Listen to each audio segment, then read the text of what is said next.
What's going on, gamers? I'm Acro, and in this video I want to talk about 5-star weapons in Wuthering Waves.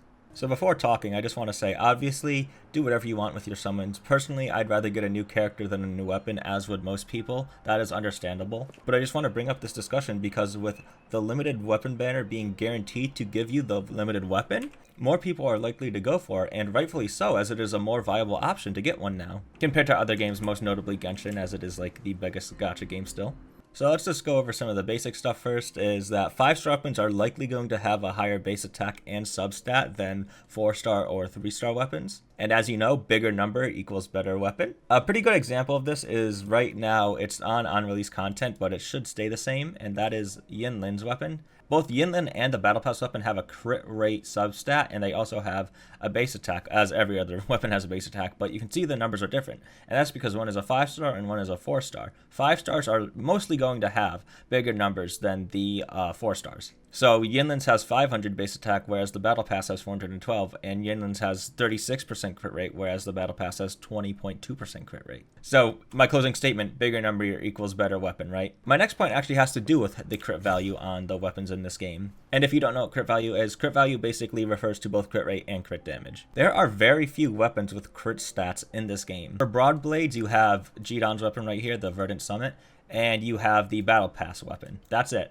Those are the only weapons that have a crit value substat on them. For gauntlets, your only option is actually the Battle Pass weapon. No other weapon here has a crit substat. Well, technically, a 3-star one does, but it's just, you know, because of the low base attack, is it really viable? For pistols, your only option is the standard banner 5-star, which is the Static Mist. This right here has a crit value substat, but there is no other pistol that has a crit value substat besides that. For rectifiers, it gets good. Right now, Yinlin's weapon isn't out, so ignore this, and it could also change. The only weapon you can get that has a crit substat is the Battle Pass weapon right here, Augment. Meaning, the only way for you to get a rectifier right now that has a crit substat is by swiping the old credit card. Literally impossible any other way. And for swords, the 5-star standard weapon also has a crit substat right here, it's crit rate. Of course, the game is new, but I just want to bring this up as a point, is this is what you should be looking for, is weapons with a crit value substat. Now, why is crit important? Well, crit is important for one simple reason. Crit is going to do significantly more to your damage than an attack percent roll will. It's just that simple. Crit is so much more important than attack percent is. Due to this, it is the desired stat on all weapons for your DPS. Maybe not for your supports. Maybe you want your supports that don't do damage really to have more of an energy regen stat or something like that if they need energy regen. But in general, you really want crit on your substats for your weapons. Now, you're not just looking for a 5-star weapon that has a crit substat. You also want to look for one that has a general weapon passive. Because the truth is, you really only need one weapon. Unless you're running 2 DPS with the same weapon type, you only need one 5-star weapon, which is why I think it's viable to go for them, because once you get one, you don't need another. So it's important for it to have a crit substat, and also for it to have a general passive, so that it can be effective on all characters you use it with. A really good example is on my Gion right here, the Verdant Summit, his signature weapon. This weapon is of course going to be very good for Gion. Let's go over it. As you can see right here, it has that crit damage substat, which we are looking for. That's some crit value right there, oh yeah. But also its passive Swordsworn is pretty general. The first part of it is increase the damage bonus of all resonance attributes by 12. That can literally be utilized by any Broadblade character ever, right? As long as they're trying to do damage, this is going to help them out. The second part is every time intro skill or resonance liberation is cast, increase heavy attack damage bonus by 24%, stacking up to 2 times. This effect can last for 14 seconds. So in addition to giving a 12% damage boost that will be useful for all Broadblade characters, ones that use heavy attack damage are also going to gain a little cherry on top where they gain this 24% damage bonus. And even if a character doesn't use heavy attacks, it's still pretty good for any Broadblade character. As I said, it has a crit value substat, and it has a general resonance attribute damage bonus. Basically, gamers, my message is look out for 5-star weapons that have a crit value substat and also a general weapon passive. Because of how the tower adversity works, you can essentially use the same weapon for different characters. So right here,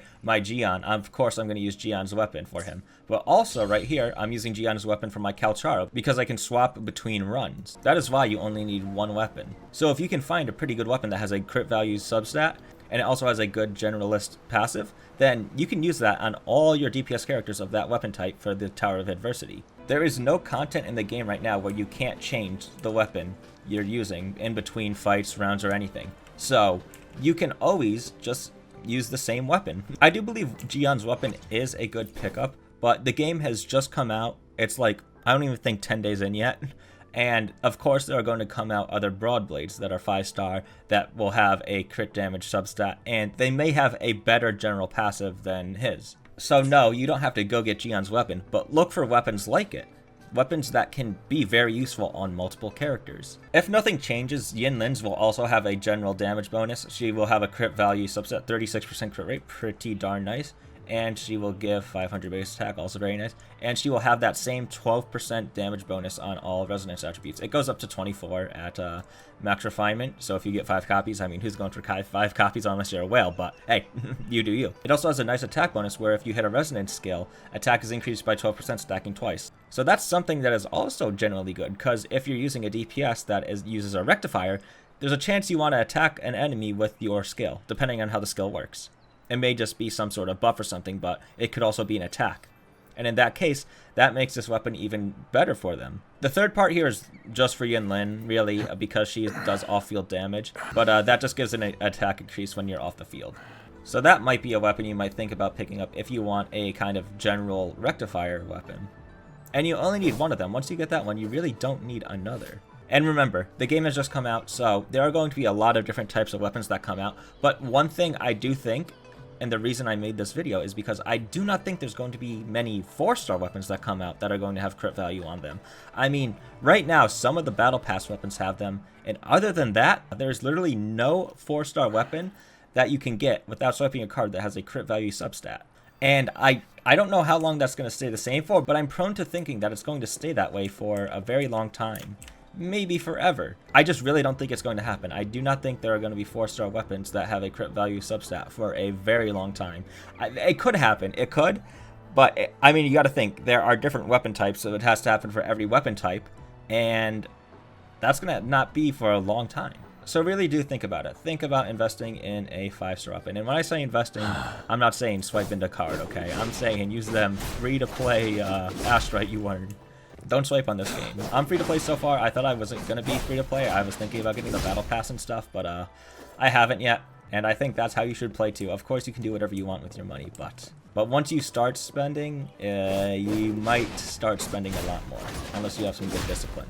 So that's it, gamers. Here's the takeaway. Listen to this right here. Absorb this into the ears, into the brain waves. Be on the lookout for a 5-star weapon that has a crit value substat and has a general weapon passive that you think you can use on many other characters. But also keep in mind that weapons may come out that are better than it. And it depends. Do you need this weapon now? Do you want it later? Will a weapon actually come out? There's no guarantee that another weapon will come out that's better for it. So, you know, you got to think about that stuff. Make a calculated decision when you're pulling for 5-star weapons, as they are simply a stat stick, but I do think they are a kind of important stat stick, especially in this game where you need to do a lot of damage, as the end game mode, Terror of Adversity, is time gated. Damage is kind of important.